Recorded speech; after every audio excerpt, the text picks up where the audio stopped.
Welcome to Blizzard Fire. We hope this video helps fire up your solution. You start by confirming your phone plan allows tethering and you have enough data. Otherwise, this will fail.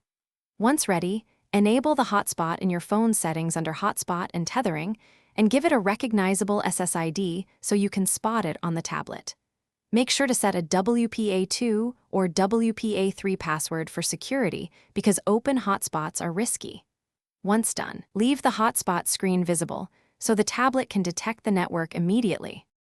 Now, on your tablet, open Wi-Fi settings and scan for the SSID you created on the phone. You'll see it listed among networks. Tap the SSID and enter the hotspot password exactly as typed on the phone. Passwords are case-sensitive, and then connect. If your phone and tablet support 5 GHz, choose that band for better speed and less congestion. However, choose 4 GHz if you need longer range. Once connected, confirm the tablet shows an active internet indicator. To finish, verify connectivity by loading a website or doing a quick speed test so you know data is flowing.